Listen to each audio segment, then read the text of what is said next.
Oke, hari ini kita bakal ngebahas sesuatu yang lagi mengubah cara kerja pemerintah di seluruh dunia. Namanya e-government. Gimana kalau pemerintah itu bukan lagi gedung yang harus kita datangi, tapi jadi kayak layanan yang kita pakai sehari-hari. Coba deh bayangin, ngurus KTP, bayar pajak, bikin izin usaha, semuanya segampang pesan ojek online. Nggak ada lagi tuh antri panjang, nggak ada lagi tumpukan berkas, cukup beberapa klik aja di HP. Nah, itulah visi besar di balik e-government. Artinya, layanan publik yang on 24 jam 7 hari. Dibikin khusus buat kita dan bisa diakses kapan aja, di mana aja. Instan. Oke. Jadi, e-government itu sebenarnya apa sih? Biar kita semua satu frekuensi, yuk kita bedah definisinya. Menurut Bank Dunia, definisinya bagus banget nih. E-government itu bukan cuma mindahin formulir kertas jadi PDF ya. Bukan. Kata kuncinya di sini adalah mengubah. Jadi teknologi ini dipakai buat merombak total hubungan antara negara sama warganya. Dari yang tadinya kaku, birokratis, jadi jauh lebih cair dan responsif. Tapi proses transformasi ini nggak bisa instan kayak sulap. Ini tuh sebuah perjalanan, sebuah evolusi. Dan biasanya ada 4 tahap yang harus dilalui. Pertama, tahap kehadiran. Gampangnya, pemerintah cuma punya website dasar. Isinya info-info aja, kayak brosur digital gitu.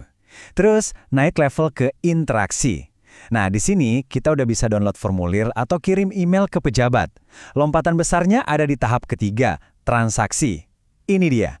Kita udah bisa bayar pajak, perpanjang lisensi, semua langsung online dari rumah. Dan puncaknya, tahap keempat, integrasi.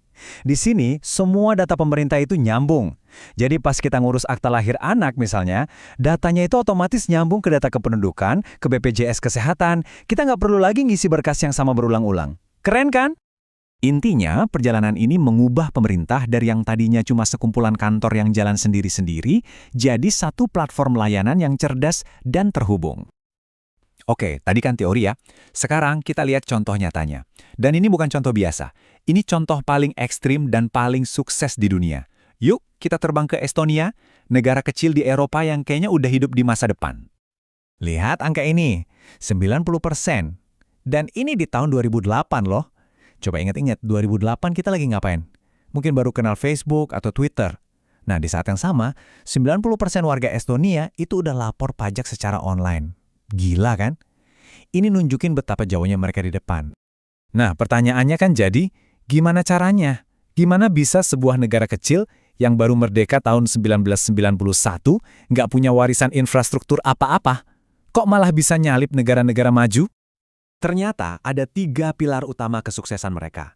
Pertama, penghancuran kreatif. Maksudnya mereka justru beruntung karena nggak punya beban sistem lama yang udah usang. Jadi mereka bisa langsung bangun infrastruktur paling modern dari nol. Kedua, etika perhetas. Ini keren banget. Para developernya itu termotivasi bukan cuma karena kontrak, tapi karena passion. Karena semangat buat bikin sesuatu yang hebat. Dan ketiga, pengadaan publik yang cerdas. Pemerintahnya nggak cuma beli teknologi yang udah ada, tapi mereka jadi pelanggan inovatif yang mesen solusi-solusi yang bahkan belum ada di pasaran.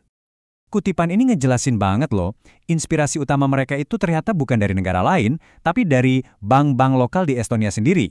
Jadi mereka lihat perbankan digital mereka udah maju, terus mikir, kenapa pemerintah nggak bisa kayak gini juga? Inovasinya tumbuh dari dalam. Dan hasilnya, wow, mereka punya X-Road. Ini kayak jalan tol data super aman yang nyambungin semua database pemerintah. Terus ada kartu ID nasional. Ini bukan KTP biasa. Satu kartu ini bisa jadi KTP, autentikasi digital, bahkan tanda tangan elektronik. Dan yang paling gokil, mereka udah bisa e-voting, pemilu lewat internet sejak tahun 2005.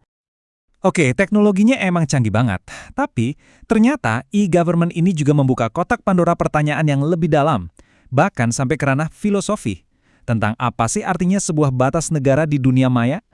Coba pikirin deh, kalau layanan pemerintah bisa kita akses dari mana aja di dunia, terus apa dong artinya perbatasan negara? Dan apa yang bikin kita ngerasa jadi satu komunitas kalau interaksi kita kebanyakan lewat layar? Nah, buat ngebantu kita mikirin ini, ada konsep menarik dari filsuf Italia, Massimo Cacciari.